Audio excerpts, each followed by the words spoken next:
Fala pessoal, seja bem-vindo a mais um episódio do canal Turismo Podcast, o seu podcast sobre turismo.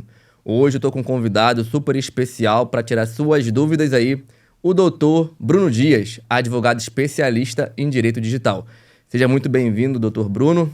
Obrigado, Tiagão. Valeu aí pela oportunidade. Bom falar para a audiência do Turismo Podcast. Mas já vamos combinar que pode me chamar só de Bruno. Você é audiência, tá tudo certo, tudo tranquilo. Pô, maravilha. É isso que eu ia te pedir isso agora. É tranquilo, só vim de terno só porque como comando figurino, mas com pode certeza. esquecer a formalidade aí, tá tranquilo. Você, meu amigo aí, advogado, também peço aqui a licença, né, para chamar ele de Bruno, mas fica mais tranquilo aqui na nossa comunicação. É isso. Obrigado, então, Bruno, por aceitar o convite. Que agradeço. E vamos, então, tirar as dúvidas de vocês aí sobre turismo, né? Bruno, qual é a dúvida número 1 do pessoal quando vai te ligar lá pro seu escritório? O que eles procuram saber para resolver os problemas? Cara, pensando muito nas agências e o pessoal que trabalha com turismo, acho que a dúvida número 1 é em relação a contratos, né? O pessoal pergunta sempre se tem que ter aquela formalidade para fazer um contrato, para o cliente assinar, mandar de volta assinado, ou se ele pode mandar tudo pelo WhatsApp, se ele pode fazer por um formulário no Google Forms, como é que fica essa situação. E uma coisa que eu sempre falo para os nossos clientes, para as pessoas que nos procuram, é que, em regra, o contrato ele não precisa assumir uma formalidade, uma forma específica de papel assinado. Essa é a regra, tá, geral aqui. Não precisa aquele papel, então, mais? Não precisa. Não, há muito tempo. Isso aí desde o Código Civil de 2002 veio falando sobre isso. Que apenas contratos que precisam de uma forma específica definida em lei. Por exemplo, contratos imobiliários. Você precisa ir lá registrar no cartório e tudo mais. Agora, contratos de relação de consumo, de prestação de serviços, em regra, não precisam de uma formalidade específica. Legal. Agora, uma questão que eu sempre falo para os clientes. Apesar de a lei não exigir essa formalidade, por questões de prova, por questões de organização, de definir as regras do jogo, é sempre melhor você ter alguma coisa escrita. Porque, em regra, o contrato ele pode ser até verbal. Se eu combinar com você aqui, a gente apertar a mão, em regra está valendo. A grande questão é como a gente vai provar aquilo que eu me obriguei ou que eu obriguei a outra parte para poder exigir dela a parte do contrato, né? Porque o contrato nada mais é do que um acordo de vontade. Eu quero contratar um pacote de serviço turístico com você, você quer me vender um pacote de serviço turístico, a gente combina o preço X, eu te pago esse preço X, você presta o serviço. É um acordo de vontade, tranquilo. Se vai fazer isso pelo WhatsApp, é válido? É. Inclusive tem decisões em tribunais reconhecendo acordos sendo celebrados por WhatsApp com um joinha, com um emoji.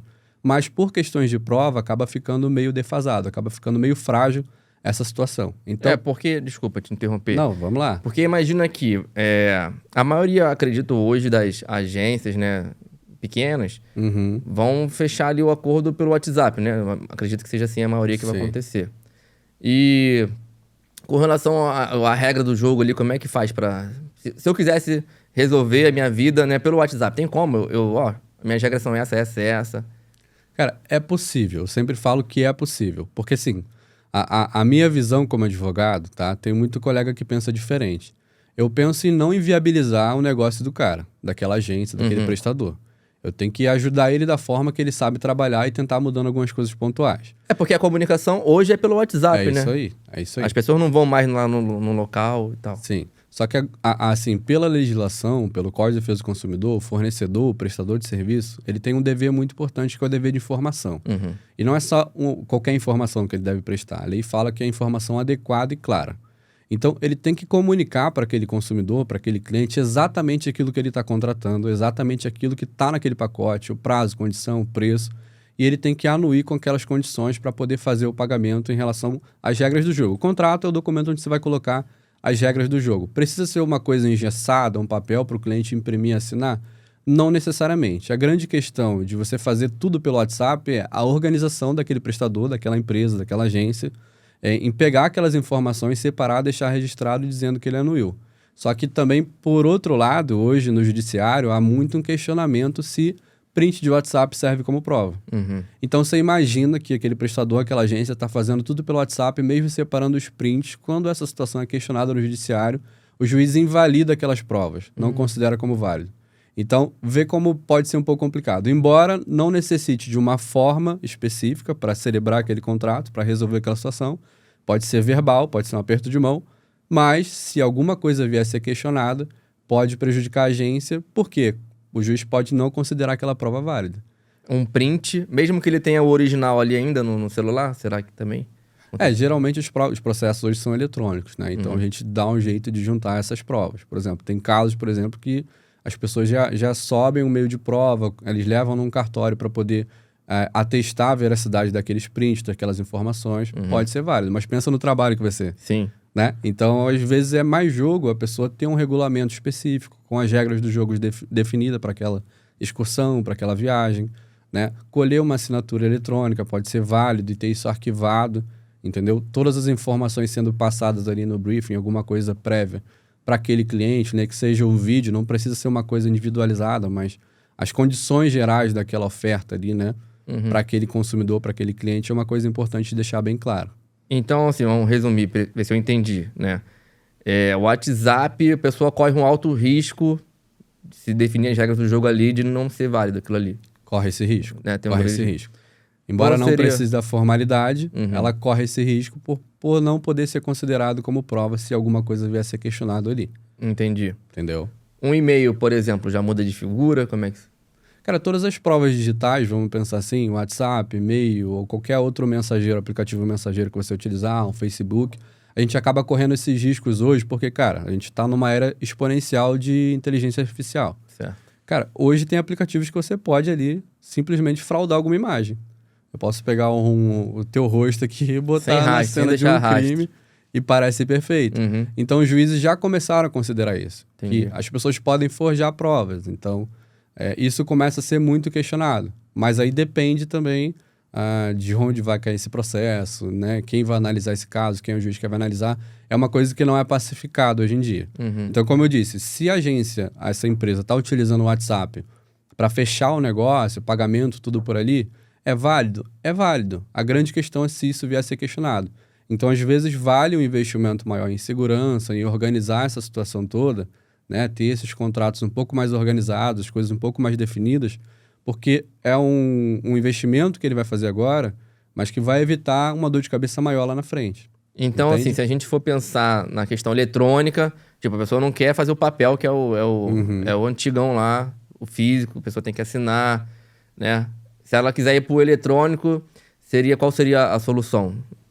Cara, eu penso assim, como eu disse, as coisas mais simples possíveis funcionam porque você tem que pensar também na comodidade, na facilidade do teu cliente. Não adianta você chegar com uma papelada enorme que o cliente vai olhar aquilo e falar, não, cara, só quero comprar um pacote, não tô comprando um apartamento, não tô fazendo nada mirabolante. Então, por exemplo, vou contar a nossa experiência no escritório, tá? O nosso escritório ele fica no centro do Rio, eu moro em Curitiba, atendo virtualmente o Brasil inteiro. Todo o trato meu nessa parte de consumidor, consultoria com as empresas, é tudo de forma virtual. O cliente entra em contato comigo por WhatsApp, levo para uma chamada de vídeo no Google Meet, assinatura de contrato com um clique, arquiva tudo no Drive, tudo separado, gerenciamento dessas tarefas. Então, a solução que eu penso mais viável ainda hoje no mundo digital, penso que o comportamento das pessoas mudou muito, né? Tem gente que ainda prefere a confiança de ir lá numa agência fisicamente, mas essa é uma pesquisa que eu fiz também com os nossos clientes no escritório. Falei, como vocês preferem ser atendidos? Vocês preferem ser atendidos presencialmente, virtualmente ou virtualmente com a possibilidade de ser presencial? A maioria respondeu virtualmente com a possibilidade de ser presencial. Então, as pessoas valorizam o endereço físico? Valorizam na hora que tiver que resolver alguma coisa. Mas a maior parte das pessoas prefere resolver tudo de forma virtual eletrônica. Então, assim, o que eu oriento sempre é ter essa questão muito bem organizada em relação aos atendimentos, aos contratos. Cara, um assinador eletrônico hoje custa muito barato. Se você embutir isso no preço, né, na comodidade do pacote que você está vendendo, fica um valor ínfimo, um valor bem pequeno. Então, a pessoa assinando eletronicamente com um clique, você já arquivando esse contrato, já é uma coisa que vai dar mais segurança. Tá, vamos só pontuar essa questão aí, porque a gente falou de WhatsApp, né? Sim. É um risco jurídico para a pessoa ali correr. Sim. O e-mail também, então, parece que é o mesmo risco quase. O empreendedor corre risco por respirar, isso aí a gente já sabe. Né? O contrato eletrônico que você falou, essa assinatura digital seria como? Explica o que seria isso aí. Vamos lá. De um tempo para cá já mudou a legislação em relação a essa questão de prova, de assinatura eletrônica. Então, hoje é muito tranquilo. A gente tem vários assinadores. Se você procurar na internet assinador digital... Esses DocuSign, ZapSign, desse tipo, né? Todos eles têm validade jurídica, entendeu? Todos eles têm validade jurídica. Tem que ter assinatura. O cliente vai assinar com um clique, vai buscar o IP, localização dele, vai vir aquela página de certificação com o hash do documento, que é um códigozinho dizendo que a pessoa realmente assinou, não foi um robô, alguma coisa assim, forjada. Né? Então, esse documento ele já tem validade jurídica. Então, digamos que... Então, esse documento ele já tem um peso superior ao WhatsApp, e-mail. Com certeza, sem sombra de dúvida. Então, vale a pena investir nisso. Tá? Você tendo as regras do jogo, tudo mais. Por exemplo, eu tinha uma cliente, agência de turismo, que ela faz essa pré-seleção por formulário. Né? Coloca as regras gerais lá por formulário. Tudo bem, não tem problema. Vai coletar, no final o cliente vai apertar com um clique lá, dizendo que concorda com os termos. Beleza. Tem validade? Tem validade. O cliente está celebrando o negócio. Mas se ela depois levar para uma assinatura eletrônica, isso vai ganhar robustez, isso vai ganhar credibilidade. Então, porque o que... Imagino, desculpa te interromper. Não, vamos lá, vamos trocar ideia. Quando a pessoa clica lá, eu concordo que li, tem que ter um sistema para traquear aquilo ali, né? Para dizer, aquela pessoa clicou de fato, né? E o contrato eletrônico, ele tem isso, né? Ele registra IP, a localização, muitas das vezes. Isso que dá uma segurança maior. Isso. No formulário, ele só vai registrar a resposta, que você marcou aquela caixinha de selecionar. Beleza. Mas não vem nada com assinatura e com todas essas questões que tem do contrato eletrônico que obedece à legislação específica em relação a isso, em relação à prova. Então, sem sombra de dúvida, a assinatura eletrônica, ela te passa mais credibilidade e mais segurança. Credibilidade para o cliente também vai receber do outro lado uma via assinada pelo teu lado, né? Como eu disse, contrato é um acordo de vontades. Eu assumo algumas obrigações. O cliente não precisa imprimir nada disso. Não precisa imprimir nada, ele vai receber ali por e-mail, ele salva no celular dele, no e-mail, onde ele quiser. A agência vai salvar no sistema dela, no Drive, no computador, onde ela quiser.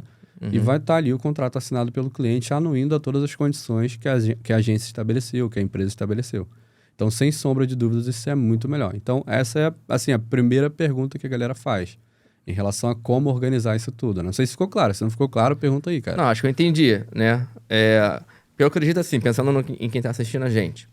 A pessoa ali, ela provavelmente não celebra contrato. Faz tudo no WhatsApp ali, quando dá algum BO, algum problema, ela fica no prejuízo, né? Porque não tem como. Mas tem uma solução melhor se ela utilizar o contrato eletrônico. Que não é burocrático, né? Não é. E ela se garante. Não é. Inclusive, eu posso até fazer um jabá aqui, né? Que tem um sistema aqui, né? Michael, depois você mostra aqui a tela da televisão, a tela central aqui. A SCAP, né? O sistema de gestão para empresas de turismo, agências de turismo, excursões. Ele gera esse contrato eletrônico para você automaticamente ali. Vai pegar os dados completos do cliente, os dados completos do serviço, vai enviar o e-mail com esse contrato eletrônico para o cliente vai abrir, vai clicar, vai assinar. Depois você da sua agência vai clicar, vai assinar tudo eletronicamente. Então fica a dica aí para você utilizar a SCAP, que ela tem integração com a ZapSign. Vamos voltar aí pro nosso papo. Eu conheço a solução e eu recomendo, inclusive, para os meus clientes aí. Obrigado. Essa solução que realmente é muito boa, facilita bastante. Muita praticidade, né? É isso aí. Cara, se você pensar do lado de uma agência, de uma empresa, cara, a papelada que a pessoa tem que organizar ali fisicamente, mandar isso pro cliente. Às vezes o cliente vai achar mó chato e pode criar uma barreira na hora de vender. Pô, vou ter que imprimir um negócio, assinar, mandar escaneado. Quando eu vou... Eu tenho agência de turismo, né? Então, quando eu vou cotar um hotel e tal, a maioria dos hotéis é por e-mail mesmo ali, ó. Tem aqui, de acordo, beleza.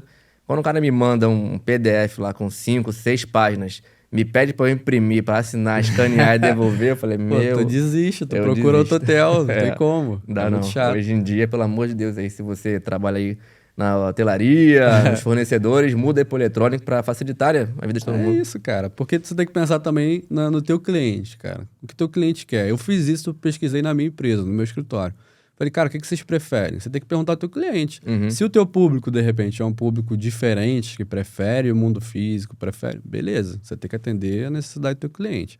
Agora, do ponto de vista de organização, praticidade, nem se compara, né? Nem se compara. Você organizar tudo pelo WhatsApp, depois corre atrás para resolver as coisas. Enfim, fica muito mais difícil. Então, essa parte de contrato, assim, eu considero... Não necessariamente o contrato, né? Como eu disse, de repente a pessoa tem um regulamento ali com as informações gerais da viagem e tudo mais. Não precisa ser um contrato formalzão, mas alguma coisa que no final você vai ter mais segurança de que o cliente anuiu com aquilo tudo, que está tudo certo, que as regras estão claras, você tem um dever de informação, então você tem que passar essas informações para ele. Não adianta só estar escrito, tá? A legislação fala que você tem que passar a informação adequada e clara.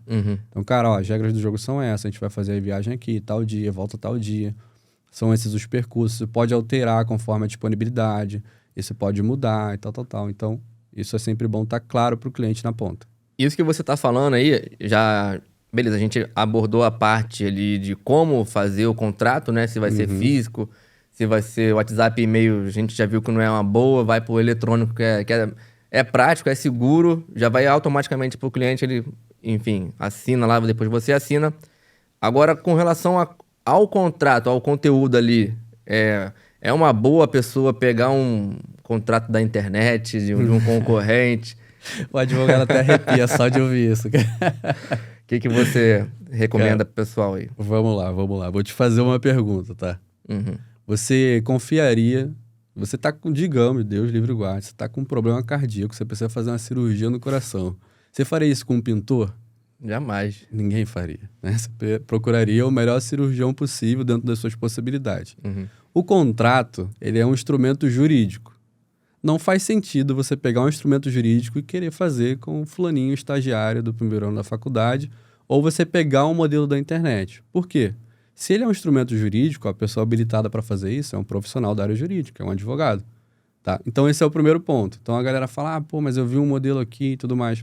O modelo de contrato, ele não vai se adequar às necessidades, às peculiaridades da tua empresa, do negócio que você está fazendo. Como eu disse, o contrato, ele vai estar as regras do jogo, ele vai constar as regras do jogo. O que você está oferecendo, o que o cliente está comprando, como é que vai funcionar isso. Se chegar lá no final o cliente desistir, o que vai acontecer.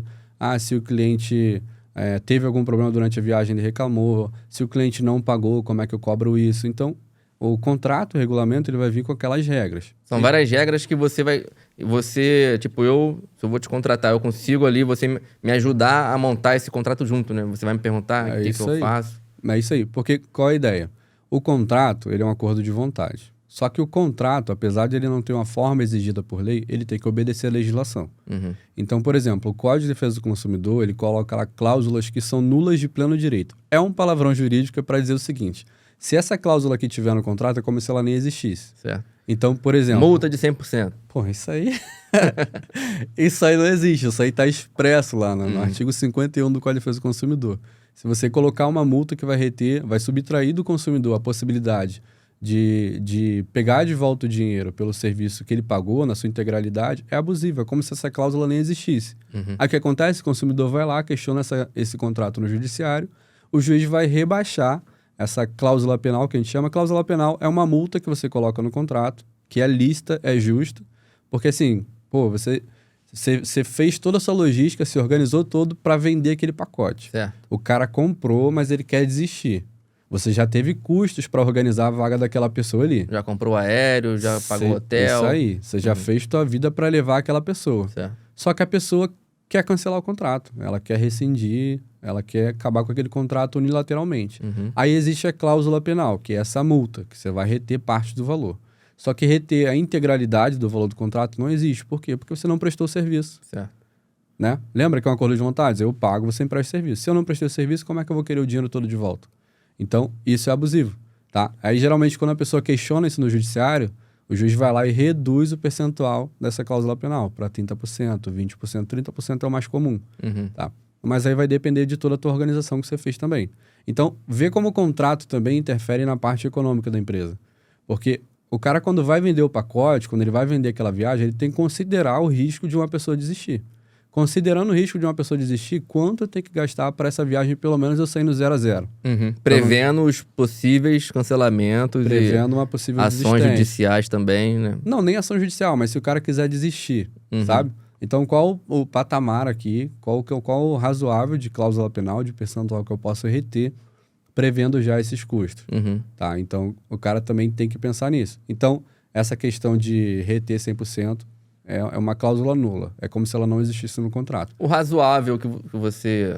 Claro, cada caso vai ser um caso. Mas, tipo, 50% é possível? Cara, é possível em alguns casos, tá? Porque o que tem que ser mostrado a todo momento? A proporcionalidade daquela cobrança que você está fazendo, tá? Porque, digamos, a companhia aérea, ou a viagem sai amanhã. Eu acredito que é uma dúvida bem comum aí.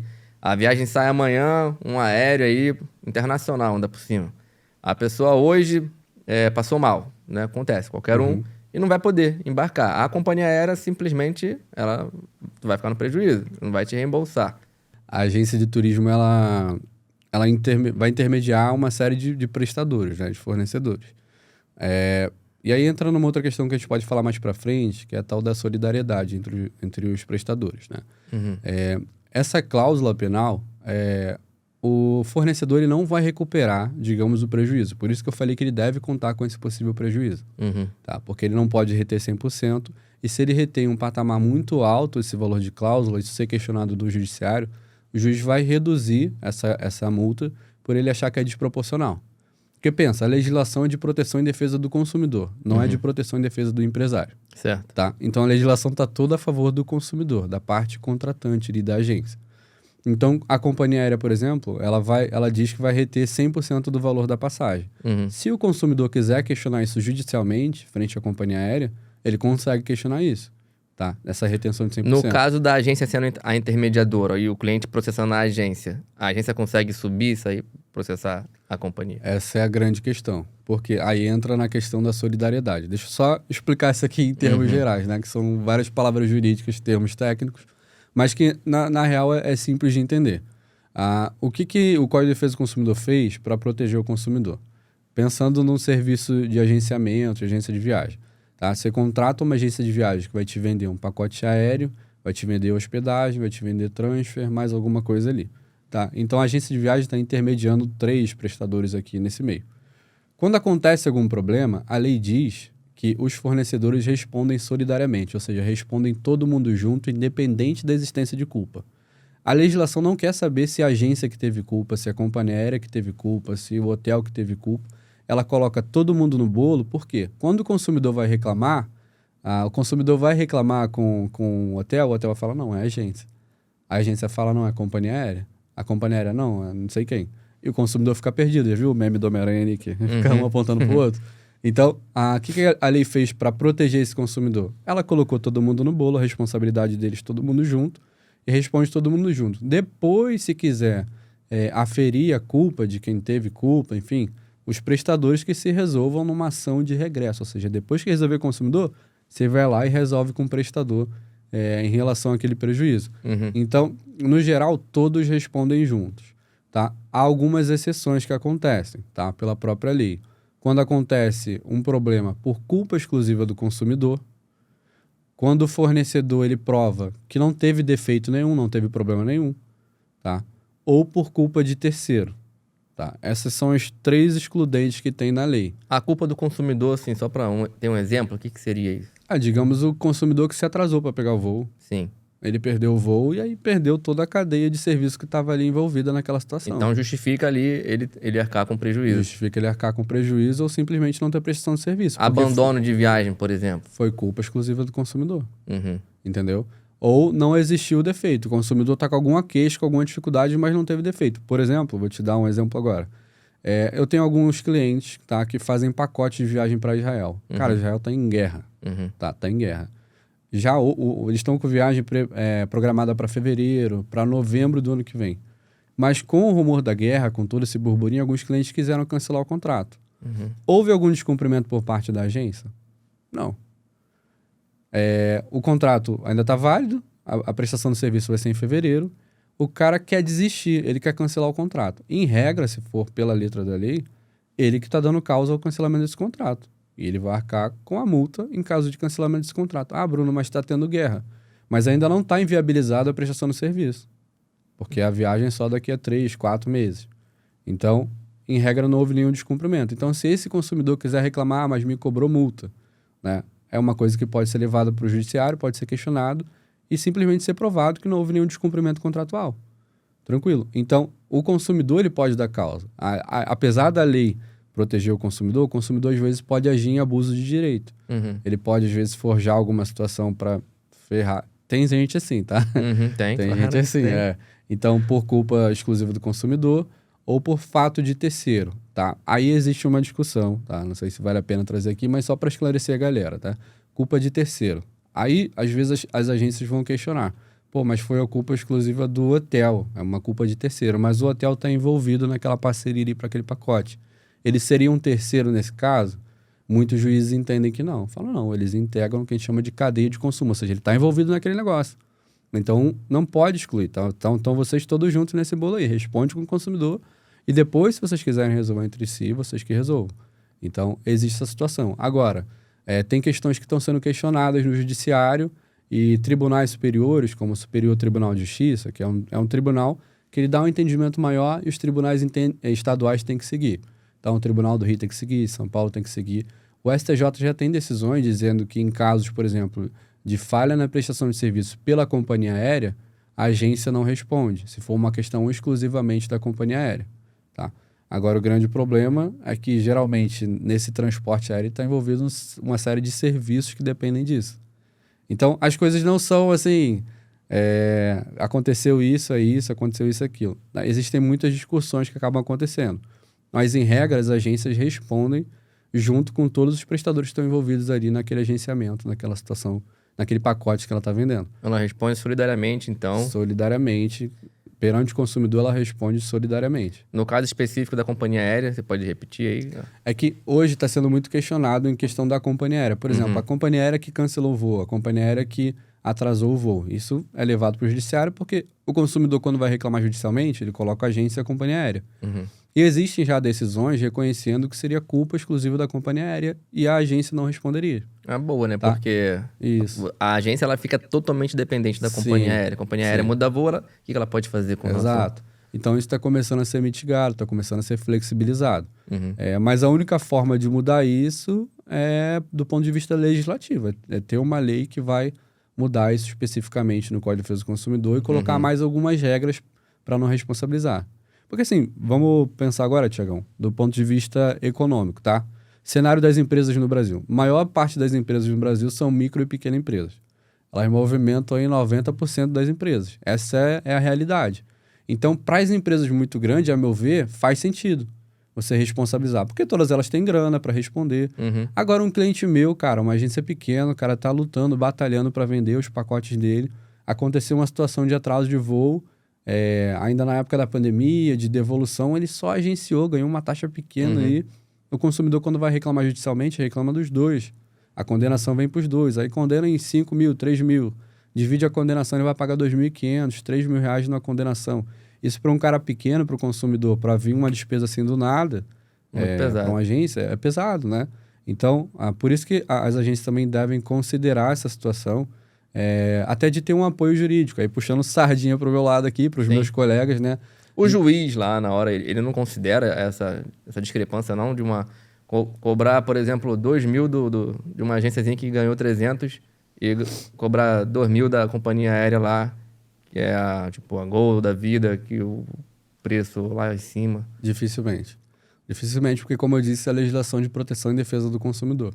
Então, a agência, o empreendedor que vende, né, tem negócio B2C, que vende para consumidor, pessoa física na ponta, ela tem que estar muito atenta sobre as regras do jogo, sobre como ela vai veicular a oferta daquele pacote, as informações que vão ser prestadas, o contrato, porque se alguma coisa der errado, ela é a testa de uma cadeia de vários serviços que ela está agenciando, entende? Então, ela assume um risco muito grande, que se ela não investir um pouco mais na qualidade, na segurança desses serviços, ela pode ter um prejuízo que vai inviabilizar a segurança ali, a continuidade da agência dela, do negócio dela. Inclusive, eu tive um processo com relação ao cruzeiro marítimo, né? A gente vendia muito cruzeiro marítimo bastante tempo já, quando foi o boom do cruzeiro marítimo. E um desses cruzeiros da companhia, eles mudaram a data. Ia sair, em janeiro. Na verdade, eles fizeram o seguinte, eles mudaram o navio. A data permaneceu, só que o navio mudou de um navio A para um navio B. Na época até era MSC, acho que era MSC alguma coisa, virou para um outro MSC música lá, por exemplo. Aí o cliente ficou revoltado porque mudou o navio, processou a agência, né? E aí a gente foi descobrir exatamente isso. A gente achando que não tinha nada a ver com essa história, a gente também pagou ali, teve que pagar uma multa. Multa não. Pagou, né? Como é que se fala? Quando você tem que processo, pagar. A condenação. A condenação. A gente pagou um dinheiro lá. Aí desestimulou bastante a gente de continuar vendendo cruzeiro, porque a gente ganha um percentual, uma comissão. Muito baixo. E o risco dele processar a gente por qualquer mudança, a gente perde tudo isso e muito mais, né? Isso seria realmente urgente modificar nessa legislação. Exato. Isso tem que ser calculado também pelo prestador, né? Às vezes as pessoas, o cara que está vendendo aí, você agência, não sabia disso, se atente a isso, porque você acaba respondendo por todos os prestadores. Então, tem algumas práticas que a agência ou a empresa pode adotar, que trabalha intermediando o serviço, para evitar isso. Então, assim, primeira coisa, já pensar muito bem os fornecedores, né, que ele vai envolver naquele pacote, né, as empresas que estão com ele ali, para não ter nenhuma surpresa, não ter nenhuma eventualidade, algum problema que ele vai responder junto, né? Porque você também não pode, isso é cláusula abusiva, colocar no contrato, transferir a responsabilidade para terceiros. É a cláusula nula de plano de direito. Lembra que eu te falei? Que é como se ela não existisse? Não adianta você colocar. Se tiver algum problema no cruzeiro, a culpa é da tal empresa. Até agências, por exemplo, se eu compro numa agência e a agência me coloca numa outra operadora, também essa agência onde eu comprei é a testa. Então, ela também vai responder. Se ela tiver nessa relação, como a gente chama de cadeia de consumo ali, na prestação de serviço, acaba respondendo. Então, assim, você escolher bem os prestadores, os fornecedores que vão estar contigo, é muito válido. Você investir um pouco mais na segurança do teu negócio, no sentido de ter o contrato, o regulamento, a documentação ali para o teu cliente, como as regras do jogo, é uma coisa que é muito válido, porque você está investindo em segurança. Pensa, às vezes o empreendedor ele quer economizar em coisas que não fazem sentido, porque se der problema naquela situação, o prejuízo ali na frente vai ser muito maior, tá? E na correria vai ser muito mais difícil de resolver as coisas. Então, investir numa parceria de alguém que vai estar ali do lado, cara, analisando os documentos, os contratos. O Brasil é o país de maior produção legislativa do mundo, se não um dos maiores, né? Se não é o maior, um dos maiores. Então, você pensa que só em legislação de consumo tem lei federal, estadual e municipal ali envolvido naquele contrato. Se você não tem uma pessoa muito especializada perto de você, atento a essa situação toda, você está colocando coisas no contrato, nas suas regras do jogo, que como se não existisse, que não vão ser válidas. E a todo momento entra legislação nova. Todo momento muda as coisas, tá? Então, contar com uma pessoa ali para te ajudar na situação, às vezes a pessoa pode pensar, mas isso é caro. Se você colocar isso, agregando valor no seu serviço, né, e passando essa diferenciação para o teu consumidor, para o teu cliente na ponta, ele vai aceitar melhor isso, tá? Porque você passa assim, cara, eu cobro X, a agência tal cobra X. O cliente que vem para você por preço, ele vai embora por preço. Porque a hora que teu concorrente fizer um preço melhor, ele vai sair. Agora, se você vende um serviço com mais qualidade, com mais segurança, você dá um mimo ali pro cliente, você entende a necessidade dele, vende exatamente aquilo que ele quer, o que ele precisa. Até a questão de ter um contrato, o cliente já valoriza, né? Porque sabe que a tua agência se preocupou com as regras do jogo. Vou te contar de um cliente meu, um desses que vende pacote para Israel. Chegou lá na hora de vender o pacote, a gente fez o contrato, o regulamento da viagem, tudo certinho, com as regras do jogo para ele levar para reunião com os clientes e tudo mais. Tinha uma advogada lá, analisou, falou, cara, muito bom esse contrato, esse regulamento e tal. Então imagina se fosse o contrário. Tem uma pessoa um pouco mais instruída, que conhece um pouco mais, você pega um contrato modelão de internet, qual a credibilidade você vai passar para aquela pessoa que está fazendo uma viagem internacional para outro país, um pacote de 30 mil reais, 25 mil reais?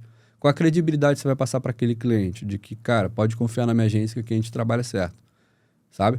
Então, isso também acaba passando uma segurança para o cliente. O que ele enxerga, agrega valor ao teu serviço. E aí justifica ele pagar, às vezes, um pouco mais no teu serviço e não pagar no fulaninho ali, porque ele faz mais barato, mas te leva num avião teco-teco, te leva num ônibus barulhento, te leva num barco furado, enfim. Então, toda essa situação é bom considerar. A sua empresa, Bruno, qual é o nome da... É Almeida Santos Advogados Associados. Qual escritório. É o Instagram aí, pessoal? Seguir você. É @Almeida Santos ADV. @Almeida Santos ADV. Segue aí o doutor Bruno. Quiser fazer elaboração de contratos, né? Toda essa questão. Isso. Toda essa parte de documentação legal, assim, para pacote de viagem, contrato, regulamento, a organização desse fluxo de documentos para contrato eletrônico e várias outras dúvidas que acabam surgindo, né? No decorrer da prestação de serviço, a gente está sempre à disposição e mostrando para o cliente, para os clientes nossos, do escritório também, tendência de mercado, como é que muda, ensinando eles mais essa parte, digamos, burocrática. Porque o empreendedor não tem tempo, né, cara, de pesquisar sobre contrato, sobre essas coisas. Me veio uma questão agora, para a gente poder falar aqui, que recentemente, né, não sei quantos anos tem, a LGPD, não é isso? Uhum. Ela veio e acredito que muita gente não está nem se atentando muito a isso, a como é que ela trata os dados dos clientes dela. Como é que fica essa questão? O cliente vai na minha agência, ele me passa o cadastro dele, nome completo, RG, CPF. Aí eu tenho que passar isso para o hotel, né? Tenho que passar isso para a empresa de ônibus, enfim, para os fornecedores da cadeia do turismo. Como é que eu consigo me resguardar com relação ao LGPD? Tá. Para quem nunca ouviu falar, a LGPD é a Lei Geral de Proteção de Dados, tá? Ela está em vigor no Brasil e já tem alguns anos, tá? E ela serve, como o próprio nome já diz, para proteger os dados pessoais das pessoas físicas, dos consumidores ali, dessas pessoas. A agência de turismo, a gente tem outras empresas também que a gente presta consultoria no escritório, né? Acabam tratando muitos dados pessoais, e às vezes dados pessoais sensíveis das pessoas. Então, coleta lá o nome completo, CPF, como você falou, e-mail, endereço, pega foto de documento, número de cartão de crédito, às vezes essas coisas, e não tem cuidado nenhum. Nome completo é um dado sensível ou não, né? Não seria. Não seria. Mas quando você tem uma série de dados que podem ser correlacionados e você identificar aquela pessoa, já começa a ficar uma questão mais séria. Entendi. Você ter foto de documento de cliente armazenado. O que seria dado público, por exemplo, que não teria nenhum problema de eu compartilhar, assim? Basicamente o nome da pessoa, né? Só o nome mesmo? O dado pessoal é qualquer coisa que você possa identificar a pessoa. Então, hoje, com esse monte de coleta de dados que a gente tem, na internet já acho tudo sobre o Thiagão aí, tranquilo. Se eu quisesse, por exemplo, imaginando aqui, minha agência, eu sei que o Thiago, lá do Santos Souza, vai viajar para Gramado, né? Essa informação que o Thiago vai viajar para Gramado, ela já é um dado sensível, eu não posso compartilhar para outras pessoas saber que o Thiago... Tipo, imagina, a pessoa quer compartilhar isso no perfil pessoal dela, na agência, né? Pô, aqui o Thiago... vai viajar com a gente para Gramado sem o consentimento do Thiago, já dá um problema. Não, a primeira coisa que a Lei Geral de Proteção de Dados coloca é que para você coletar o dado pessoal de alguém, você tem que ter o consentimento livre e informado daquela pessoa. Então, para você coletar os dados daquele cliente, você tem que dizer para ele por que você está coletando aqueles dados. Por que você precisa. As agências precisam desses dados para a prestação de serviço, mas a finalidade tem que ser essa. E aí, quais as medidas que a pessoa jurídica ali, essa empresa pode tomar por segurança desses dados? Restringir o acesso, pessoa específica para lidar com esses dados, você ter pasta com senha para acessar aqueles dados, você informar para o cliente especificamente, cara, eu preciso desses dados para isso, você ter uma política de exclusão desses dados. Então, porque, me desculpa, tá? Quando você vai falando, eu vou lembrando aqui das coisas que acontecem. Vai lá. Muito comum, tipo, um cliente faz uma reserva, aí liga uma cliente lá, essa viagem aqui, a fulana tá aí, ela vai nessa viagem? Eu posso dar essa informação? Não seria lícito. Né? Não seria bom, inclusive, falar isso. Entendi. Entendeu? Porque você está coletando informação pessoal. Digamos... Tem gente que perde até o contato do fulano. Não, de jeito nenhum. Né? Porque o dado pessoal está sobre a tua guarda. Você acaba sendo controlador daquele dado. Né? O cliente te forneceu aquele dado para a prestação do serviço. Ele não te deu aquele dado para você postar no Facebook, no Instagram, para você falar com o fulaninho que o outro vai, que ele vai fazer, enfim. Você está com o dado pessoal daquela pessoa que você pegou para poder prestar o serviço. Então, você tem que ter o consentimento livre e informado, tem que explicar a finalidade, para que você está usando aquele dado. É bom você ter uma política de exclusão. Vai ficar com fotos de documentos do cliente no teu sistema, sei lá, onde você armazena, por quanto tempo? Para quê? Então, a lei questiona essa finalidade. E se você não andar na linha com essa lei, ela é bem rigorosa. Então, tem penalidades aí de multa de 2% do faturamento, que pode acontecer. Né? Você pode ser notificado para responder um processo administrativo pela Autoridade Nacional de Proteção de Dados, que é o órgão que cuida dessa situação toda. Fotos também entram nessa LGPD? Por exemplo, foto da excursão, do cliente. Aí entra mais a parte de direito de imagem. Para você utilizar da imagem de alguém, você tem que ter autorização. Seja para a finalidade que for. Então, se for para a finalidade de promoção de uma viagem... Vou te contar a história, por exemplo, de uma cliente minha. Possível embutir isso no contrato que você elabora, por exemplo? Direito de imagem, LGPD, tudo? O bom, na LGPD com certeza, mas o bom em relação ao uso de imagem também é ter um termo separado. Específico, separado. Como eu disse também, aquela mesma história. Não precisa ser um termo que a pessoa vai lá assinar. Ela pode dar uma confirmação para você por WhatsApp? Pode. Tá? Tem aquele risco que eu falei no começo, mas, perdão, ela pode sim te dar o ok, não, libera. Você explica a finalidade, o tempo que você vai utilizar aquela imagem. Já aconteceu com uma cliente minha fotógrafa, tá? Ela tirou foto de casamento, uns 2 meses depois foi postar um TBT, a cliente reclamou. Não, já terminei o casamento. Isso acontece. Postando foto. Tu imagina, o BO pra resolver e tal. E não tinha ali autorização expressa para utilizar a imagem dela. É bom fazer um termo de consentimento separado ali. É bom, um termo de uso de imagem. Porque hoje em dia você usa muito isso, né? A pessoa tá na viagem... Às vezes a gente faz viagem em grupo, por exemplo, a gente vai fazer a foto do grupo, a pessoa ela tá lá na foto, a gente tira a foto do grupo, ela fala, não bota essa foto não. Imagina. Como é que faz nesse caso? Mó transtorno. Não, você ela não te tá autorizou. Ali. Verdade. Ela não te autorizou a usar a imagem dela, então em tese ela tá no direito dela, sabe? Então, para você utilizar a imagem da pessoa para fins gratuitos ou onerosos, ou você vai cobrar, vai fazer uma campanha de marketing, alguma coisa, utilizando a imagem de alguém, é bom ter esse cuidado para você também, se não chegar lá a pessoa questionar e ainda cobrar pelo uso que você está fazendo indevido da imagem ou por dano moral, entendeu? Porque se você utilizar a imagem de alguém indevidamente ou sem autorização, na maioria dos casos também, você é condenado a indenizar aquela pessoa. Então, é um cuidado. Tu vê como são coisinhas assim, várias coisas que às vezes são simples de resolver, mas que, cara, o fornecedor, o empreendedor, ele não está preocupado com isso. Ele está preocupado com o quê? Vender, fechar, levar dinheiro, faturamento, tá? Mas é importante também ele ter cuidado com a segurança do negócio para não ser surpreendido por algum monstro desse, alguma situação que possa aparecer.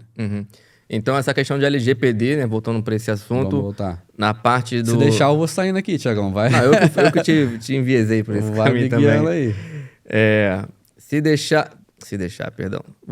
Com a LGPD, você consegue embutir essas regras da LGPD no contrato geral lá que o cliente vai assinar, né?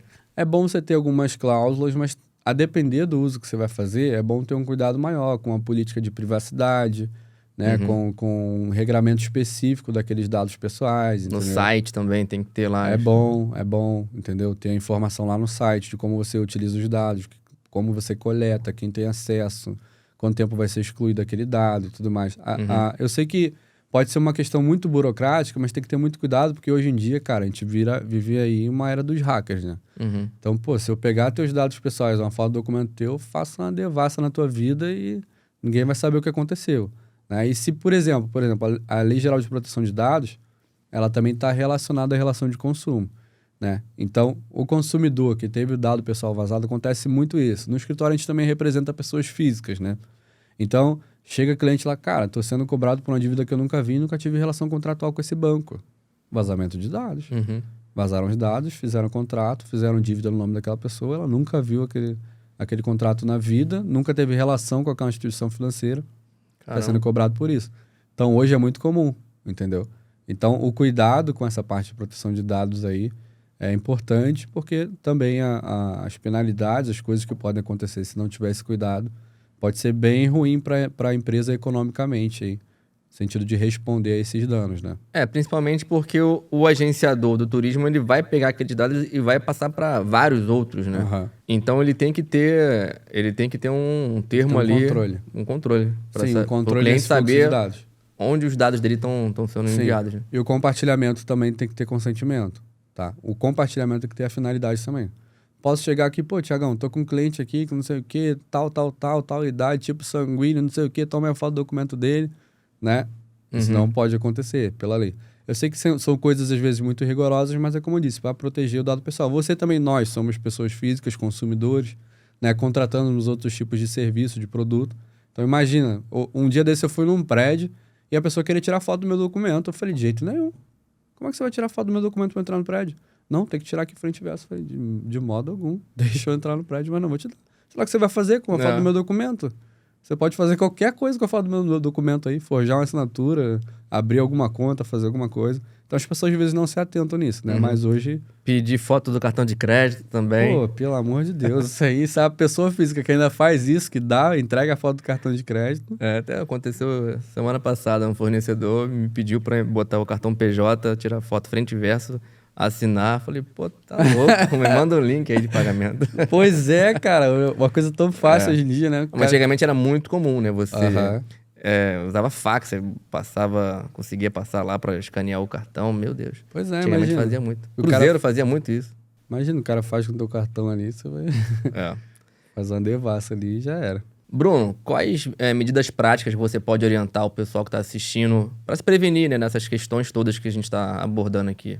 Um passo a passo aí, pessoal. Vamos lá. Tem coisas que não precisa gastar dinheiro, precisa gastar tempo e se organizar. Então, uma coisa que eu considero muito válida é organizar um procedimentozinho, cara. Organizar ali um passo a passo, desde quando você recebe o cliente no teu WhatsApp ou no meio de comunicação que você utiliza, um briefzinho ali, um script de venda, alguma coisa desse tipo, para você prestar todas as informações que são necessárias para aquele cliente entender de fato aquilo que ele está comprando, aquilo que ele está utilizando, tá? É bom também separar, e aí já o advogado às vezes é o profeta do caos ali, que ele sempre tenta imaginar as coisas que podem dar de errado. Às vezes, se o prestador fizer esse exercício, imaginar ou elencar os principais problemas que acontecem, e ele mesmo, de alguma forma, tentar já prevenir ou já tentar, de alguma forma, ter um plano para, se acontecer aquele problema de novo, resolver. Sei lá, cara, tá numa viagem de excursão, o ônibus deu problema.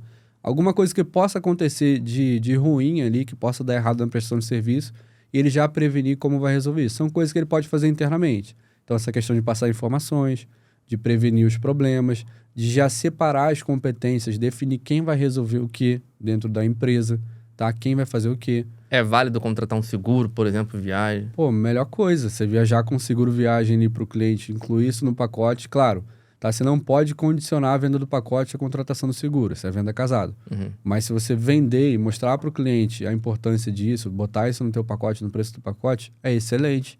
Eu posso embutir o preço do seguro no meu pacote, então? Pode, Tá. pode. Você só não pode deixar de vender o pacote e sim, só venda o pacote se você comprar com o seguro. Tá. Isso é condicionar a venda de um serviço a outro. É venda casada. Você não pode. Entendi. Mas você contratar também, digamos, um seguro de responsabilidade civil para a agência, para a tua empresa, ou para o profissional, para o guia, enfim. E aí, se der algum problema ali de acordo com a cobertura, ele já cobre custos que você vai ter para ressarcir um cliente, eventual condenação. É um custo, é um investimento que você pode considerar. Qual é o nome desse seguro? Seguro de responsabilidade civil, Uhum. tá? Que é basicamente... É um seguro voltado para agência. Pra agência. Para a empresa. Tá. Isso, Em tá? casos de quê? Problemas? Problema ali no contrato, se ele for demandado judicialmente. Ah, sim, tá? legal. Vai cobrir aqueles custos, vai cobrir eventual sabia que tinha esse condenação. seguro. Pois é. Legal. Vai cobrir eventual valor de condenação, até um valor X, a depender da pólice, daquilo que você vai contratar. Então, sempre recomendo também. Tem clientes que são clínica de estética, você imagina, você tem um trabalho ali, às vezes invasivo na pessoa. Então, cara, é muito importante ter um seguro desse válido. Pode acontecer algum problema, se acontecer, você está resguardado. Pode ser que você pague o seguro a vida inteira e não use. Sim. Tudo bem, mas é uma coisa que também você pode embutir no custo, digamos, da tua operação. Isso tudo você orienta lá para os seus clientes que vão contratar o Isso. seu serviço lá. Isso, dá. Não vendo esses serviços, Não, né? sim, mas você orienta. É bom você Sim, fazer cara, isso. Então. Isso. O nosso acompanhamento no escritório, ele é muito focado em prevenção, tá? Porque qual é a grande vantagem de você focar, às vezes, em prevenção nessa situação? Você vai evitar problemas em relação à sua marca, vai evitar problemas de demanda judicial, de o cliente falar mal de você lá no Google, numa rede social, no TripAdvisor, alguma coisa do tipo. Você vai evitar que a reputação da sua empresa seja impactada por questões negativas.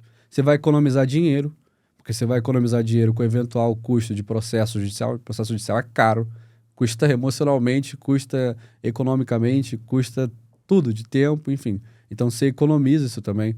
Você vai ter mais segurança para poder lidar com as situações no dia a dia, porque você vai ter um parceiro olhando para você, falando, cara, isso aqui é legal fazer, isso não é legal fazer. Evita fazer isso, faz isso aqui, isso dá certo. Então, você trabalha com mais segurança. Você foca no teu negócio em si. Você tem um parceiro para ver outra coisa que não é do teu ramo de atuação, não é da tua área de conhecimento. Então, você tem um parceiro para você trabalhar com mais segurança. Então, você contar com a parceria jurídica também é importante nesse sentido, para você pensar o teu negócio com segurança ali e ficar tranquilo em relação àquilo que você está fazendo. Então, são coisas práticas que você pode fazer, que você pode pensar e no final vai agregar valor ao teu cliente, ali, ao serviço que você está prestando. O cara vai olhar para você diferente.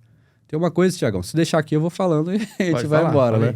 Pensa agora, a gente está numa situação assim na área do turismo, né? Que esses grandes marketplaces aí de turismo começaram a quebrar, começaram a ruir, né? Então, 2-3 milhas, a Hub, enfim. Os consumidores, os clientes que costumam comprar online, a maioria desses vão pelo preço, porque era uma coisa irreal que eles faziam. Vender o pacote absurdo. Qualquer um que vende um pacote para Cancún sabe que não dá para fazer o preço que eles praticavam, né? É uma coisa muito diferente. Só que agora a confiança do consumidor ficou fragilizada. Cara, não tenho mais como comprar, não confio mais em comprar online. Aí que essas agências menores também, digamos assim, menores em relação à fatia de mercado, podem entrar em relação ao seu posicionamento, né? vendendo com mais confiança, mostrando para o cliente o diferencial dele, a diferenciação dele. Eu tenho endereço físico, se você quiser me procurar, resolver alguma coisa, eu estou aqui. Meus canais de atendimento, tá aqui o meu contrato, tá aqui o regulamento, tá as regras do jogo aqui. Nessa viagem tem seguro, nessa viagem a gente vai fazer isso e tal. Então, isso também acaba atraindo a confiança. E uma coisa muito importante que muitos empreendedores não levam em consideração, que é de 5 a 25 vezes mais barato você reconquistar ou vender de novo para alguém que já é cliente seu do que para um novo cliente. Verdade. Isso é um dado, uma pesquisa aí, não sei se vou pronunciar certo, mas de Harvard lá, que eles têm essa pesquisa, de que é muito mais caro você adquirir um novo cliente, de 5 a 25 vezes mais caro adquirir um novo cliente do que manter um seu. E pouquíssimas empresas investem em fidelização de cliente, em vender de novo para esse cliente. Então, tudo isso que eu estou falando aqui, né, na segurança que você investe, no diferencial que você mostra para o cliente, vai fazer ele olhar para você diferente e falar, cara, eu prefiro pagar um pouco mais com o Thiago do que viajar com um cara que faz um preço melhor, mas eu não tenho noção da procedência de como ele trabalha, de como ele faz. Porque as pessoas hoje já estão olhando um pouco mais assim, cara, preço, beleza, mas como eu disse antes, quem vem por preço, vai por preço. A hora que o teu concorrente fizer um preço melhor, ele vai embora por preço. Né? Então, nesse passo a passo, a primeira coisa é organizar ali a parte documental. Organiza a casa. Assim, não precisa nem ser documental, mas organizar os procedimentos. Cara, o cliente chega, eu faço isso, eu explico isso, eu informo isso, ele vem para cá, vai para venda, depois da venda vai para assinatura, depois da assinatura eu arquivo o contrato. Ter todo o processo, né, de venda. Tudo procedimentalizado, tudo organizado. Não aceitar uma venda sem passar por a segue o script. É mais fácil até para você delegar para as outras pessoas que vão assumir. Depois você pensa na parte de documentação, prova legal. Né? Então você vai pegar, organizar as regras do jogo, mostrar isso para o cliente, coletar a assinatura, armazenar isso, vai pegar dado pessoal do cliente para prestar o serviço, define quem vai ter acesso, restringe o acesso, coloca uma política, informa o cliente especificamente no contrato, no regulamento, para que você está usando aquilo, que depois de um tempo você vai excluir aqueles dados. Você pode manter o cadastro? Pode, se o cliente manter o consentimento dele livre, informado, o prazo que você vai usar aquilo ali, informa direitinho, separa as atribuições. Cara, vai vender um pacote? Considera colocar um seguro. Seguro viagem e aquele seguro que você falou. Seguro de responsabilidade civil. De responsabilidade. Caso ele tenha um cancelamento de um aéreo, o cliente processe, ele... Caso tenha algum problema, ele tá resguardado com eventual valor de condenação. Conta com o auxílio jurídico, com ajuda jurídica, porque, como eu disse, contrato é um instrumento jurídico. Você tá celebrando o contrato. Por mais que você não tenha um papel, você está celebrando o contrato. Então, tendo uma pessoa na área de expertise de direito do consumidor, direito digital, que trabalha com isso, esse cara vai te acompanhar, e isso também é uma questão de prevenção. Porque você fazendo as coisas certas antes, é muito mais lógico que você não tenha um problema na frente, ou quando chegar algum problema eventual que pode chegar, você já vai saber por onde ir. Esse acompanhamento que você fala jurídico, seria, por exemplo, mensal? Existe um plano que a pessoa pode assinar e tem um acompanhamento jurídico mensal, por exemplo, na sua empresa lá? Como é que funciona? Isso. Eu tenho que ter um pouco cuidado, que tem algumas vedações éticas aqui na hora de falar dos meus serviços, mas a gente... Não, mas é uma dúvida genuína mesmo minha. Sim, não, tranquilo. Eu só tô explicando que às vezes tem um advogado que é chato também e tal, enfim. Entendi.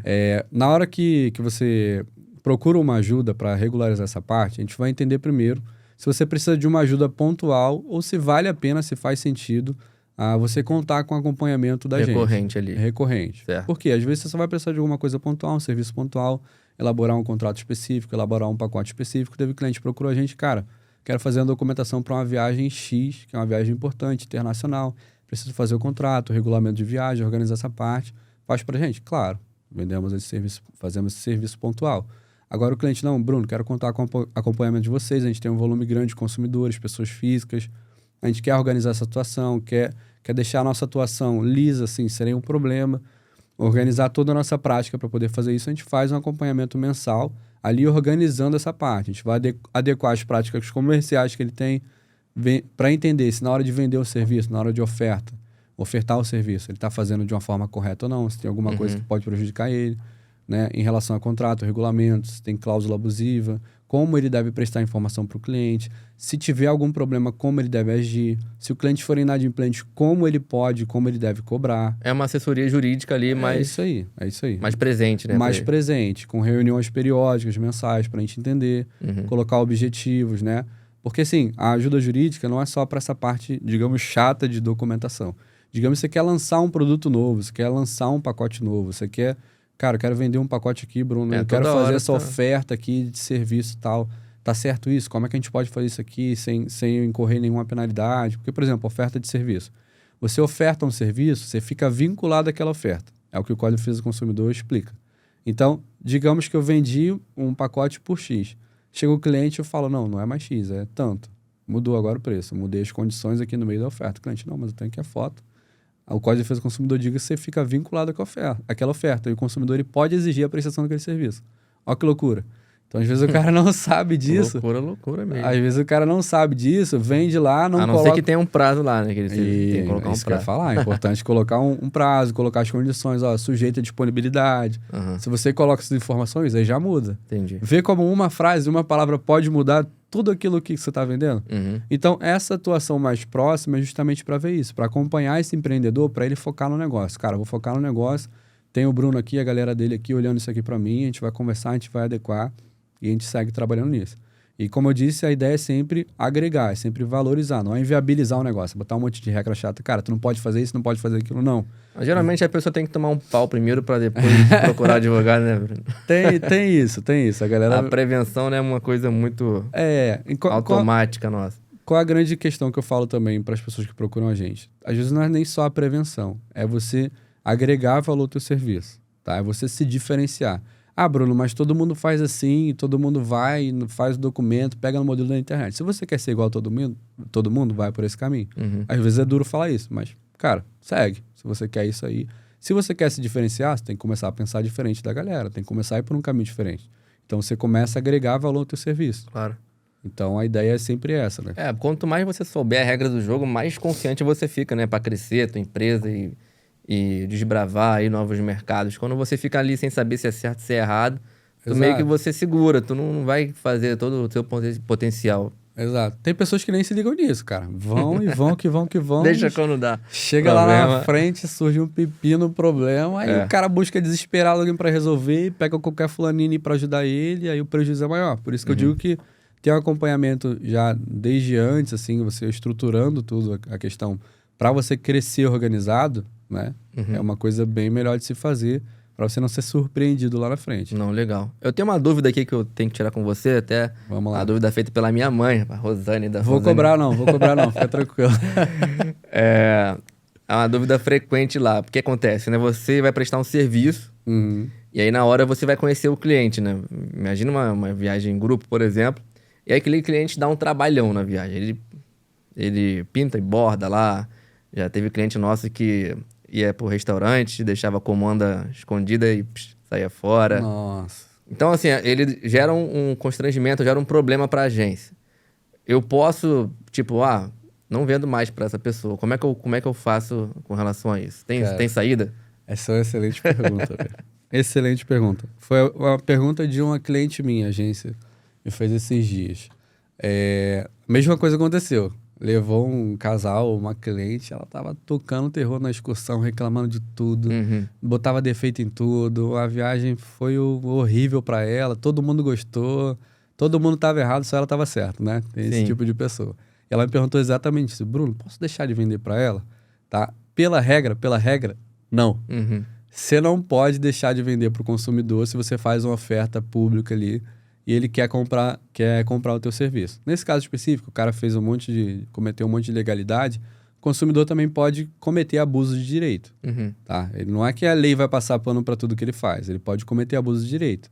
Eu posso expulsar ele de uma viagem, por exemplo, por ele estar fazendo uma coisa, tipo, ele está causando uma viagem em grupo, em um ônibus, por exemplo. Ele está causando ali um alvoroço, tá descontrolado. Se você tem todas as regras de viagem em grupo ali estabelecidas, em regra já houve um descumprimento contratual. Você pode rescindir o contrato ali na hora, cara, acabou. Entendeu? Agora, se ele quiser voltar a viajar... Expulsar é uma palavra muito forte. Quando falou expulsar, eu imaginei tu pegando o cara pelo pescoço e levando. Fazer um convite a se retirar. É isso aí, fica mais educado. Mas, enfim, já houve um descumprimento contratual por parte dele, né? Como eu disse, cada parte assume as obrigações. Vou viajar em grupo, vou respeitar as regras do grupo, tá? Isso aí tem que estar claro. Se agora vender para ele de novo, se recusar a vender, você não pode. É uma prática abusiva expressa. Recusar a vender para o consumidor ali, mediante pronto pagamento, ele quer contratar teu serviço e você se recusar. Agora, você pode simplesmente comunicar ele de uma forma diferente. Né? Foi o que eu orientei a cliente. Falei, cara, olha só, você pode explicar para ela que ela não é o perfil de pessoa que viaja com você. E comunica e fala, olha, eu notei que você não gostou muito da viagem da última vez, notei que a experiência não foi boa para você, não é aquilo que a gente visa também para os nossos clientes. Mas o engraçado é que a pessoa que mais reclama, ela viaja de novo. É mesmo? Por que, né, que acontece isso? Ela causa um problemão e tá lá de novo. Cara, em regra tem isso, tem essa vedação expressa, né? Então, o agente ali, a agência, ela tem que dar uma rebolada pra falar pra aquele cara, pô, não dá. Ou ela faz a oferta individualmente. Se você não faz a oferta em público, faz a oferta individualmente para um público já de interesse. Vai lá no privado e fala, ó, estamos com uma viagem assim e tal, você quer garantir sua vaga? Entendi. Quero. Manda para ele. É uma saída também, é uma alternativa. Porque se você negar, ele pode dizer que você está fazendo uma prática abusiva. Acontece isso expressamente.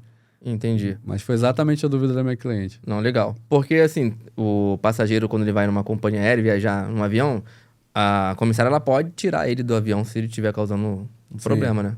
No meu caso, eu também posso tirar ele do ônibus se são as regras da viagem em grupo. Se a pessoa não respeitar, digamos, você vai fazer uma excursão, tem os horários, tem as coisas tudo bonitinho. Então, é uma pessoa ali que está acabando com a viagem, né? Você vai notificar a pessoa, falar, olha só, a gente tem as regras aqui da viagem em grupo, você está desrespeitando, está descumprindo o regulamento da viagem. É bom ela também pegar as provas, né? Se cercar de provas. Ou testemunha ali e tal, qualquer coisa. Só deixar organizado isso, entendeu? Legal. Porque se houve um descumprimento contratual, o consumidor também não pode agir em abuso de direito. Ah, não, é meu direito, eu contratei, eu comprei, agora eu vou fazer isso, aquilo. Não é assim que funciona. Entende? Então, essas são as questões que eu falo de regra do jogo. Cara, tá ali, tá bonitinho. O cara não seguiu aquilo ali ou você não seguiu aquilo, qualquer das partes pode reclamar uma da outra. Entendi. Bruno, com relação a cancelamento aí de contrato, como é que eu faço? Eu tenho algum prazo para poder cancelar sem multa? Como é que funciona isso? Tá, vamos lá. Tem um primeiro direito que as pessoas às vezes não conhecem muito, de repente alguns empresários aí, empreendedores não conhecem, o direito de arrependimento. Esse direito está previsto lá no Código de Defesa do Consumidor, tá? Ele serve para compras fora do estabelecimento comercial, compras por telefone, de forma virtual, enfim. O consumidor foi lá, comprou, ele tem 7 dias para desistir daquela compra sem custos. Então, se for na agência física também, aí não? Não, na agência física não. Aí entra as regras ali de cancelamento, alteração que você tiver em contrato e tudo legal. Mais. Compra fora do estabelecimento comercial, em regra, tem esse direito de arrependimento que o consumidor pode exercer. Ele cancela em até 7 dias úteis, sem justificativa, tá? E ele pode cancelar essa coisa 7 dias a partir da compra, tá? E se a viagem for daqui a 3 dias? Ele comprou hoje, aí cancela amanhã. E a viagem já é... Comprei a passagem aérea. A companhia aérea não segue esse negócio, né? Tá. Se você exigir judicialmente, ela vai ter que seguir. Mas eu considero desproporcional. Mesmo assim, pela regra da lei, tá válido. A lei diz que a partir de 7 dias, né, 7 dias a partir da compra, ele pode exercer o direito de arrependimento. Então, em tese, ele pode cancelar sem custos. Então, é que eu já li isso na internet, né? Às vezes eu vou comprar uma hospedagem, por exemplo, e tá lá. 7 dias você pode cancelar, exceto se faltar menos do que 7 dias para a sua viagem. Aquilo ali não tem validade nenhuma. É como eu te falei, a validade está na lei. Se aquilo contraria a lei, não teria validade. Entendi. Sabe? É desproporcional no dia a dia, porque você vê, a lei ela não acompanha muitas vezes a prática, né? Mas pela letra da lei, não tem esse exceto se for 3 dias antes da viagem. Certo. 7 dias a partir da compra, ele pode exercer o direito de arrependimento. Entendeu? A outra forma que a gente falou de cancelamento é o cara querer cancelar unilateralmente, e aí tem a questão da multa. A melhor forma de acabar com o contrato é o quê? Eu prestei o serviço, você me pagou, resolvemos a vida, cada um ganhou o que queria, acabou. A outra forma, direito de arrependimento.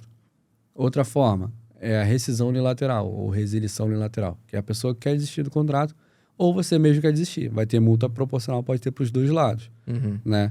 Ou a resolução do contrato. É um nome técnico, mas houve algum descumprimento contratual. Lembra do cara que você falou da excursão que causou problema? Sim. A forma de extinguir esse processo, tecnicamente, se chama resolução contratual. Ele descumpriu alguma regra que ele assumiu no contrato e você pode exigir a extinção desse contrato através dessa cláusula resolutória. Né? É um palavrão jurídico, a frase com um palavrão aqui, mas tipo assim, se uma parte descumpriu a regra do contrato, a outra parte pode exigir a extinção. Se o cara não pagou, você não é obrigado a prestar o serviço. Se o cara contratou alguma coisa e você não prestou serviço, ele pode extinguir e te cobrar depois perdas ou danos, da mesma forma você, por eventual questão que teve nesse contrato. tá? Então, essa é uma outra forma de terminar o contrato também. É uma coisa que você pode, de repente, prever antes, né? Não sei se as agências costumam vender pacote ainda a 3 dias da viagem. Mas é uma coisa que você pode considerar. Fechar o carrinho, fechar as vendas. Só presencial. Antes. Ou só presencial também. Mas aí depende da comodidade do cliente, né? Ou você vender, se programar e fechar as vendas bem antes, tá? Aí é uma coisa que você tem que usar. Se for pela literalidade, pela regra da lei, é assim, 7 dias a pessoa pode ir lá e exercer o direito de arrependimento. Entendi. Legal. Bruno, como é que um cliente final, né, um consumidor, pessoa física, como é que ele pode se precaver de escolher a melhor agência aí de turismo para comprar o seu pacote? Haja vista aí um de 3 milhas que eu oferecia aqueles pacotes baratinhos, a pessoa comprou, chegou uma hora que deu ruim. Como é que ele pode identificar esse tipo de golpe? Tá, vamos lá. A primeira coisa, ele tem que desconfiar muito de alguns preços que estão muito desproporcionais em relação ao mercado.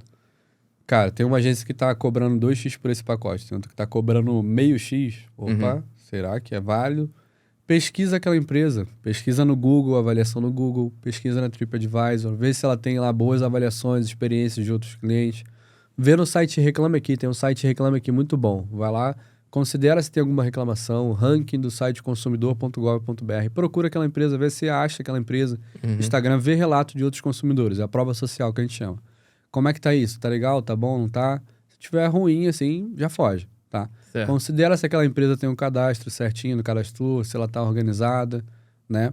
Vê essas questões. Tem como pesquisar pelo número do cadastro, né? No site do cadastro.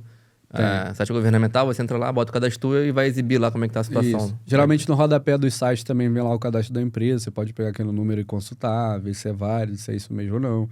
Pode dar um pouquinho de trabalho, mas enfim, a pessoa quer se precaver em relação a isso, né? Então veja essa questão do preço, como eu falei, desconfie, busque prova social, vê se a empresa tem um cadastro certinho, busca o CNPJ daquela empresa, às vezes no rodapé do site, sei lá, o CNPJ, copia aquele CNPJ, joga no Google só para ver se está ativo, se está válido aquele CNPJ para você não cair em golpe. Se aquela empresa está te cobrando um valor só à vista, eu já desconfio logo. A empresa está me cobrando algum produto, algum serviço que é só à vista. Opa, como assim só à vista? Aí você vai lá mandar o Pix, o beneficiário tem uma pessoa física. Desconfie disso. Sim. Entendeu? Pergunte. Vê se os canais de comunicação são válidos. Dá preferência para um Pix CNPJ sempre, né? Sempre. Não tem por que a empresa vender para a pessoa física, né? Então, analisa isso. Te passou um Pix, está aí no beneficiário pessoa física, como assim? Tá? Então, é uma outra coisa que ela deve desconfiar. E veja o atendimento, a prestação de serviço daquela empresa, daquela agência de turismo, enfim. As informações que ela passa são claras, são informações que você consegue entender de boa, eles têm um suporte bom, eles sempre Tem contrato ali também, né? Tem um contrato, tem um documento com as regras específicas daquilo que eu estou comprando, tem um regulamento, eles estão me informando o que eles estão fazendo com meus dados pessoais, enfim. É bom o consumidor sempre considerar para viajar, principalmente viagens longas, viagens internacionais, ou até excursões em grupos, saber as regras do grupo, se aquilo está claro para ele comprar.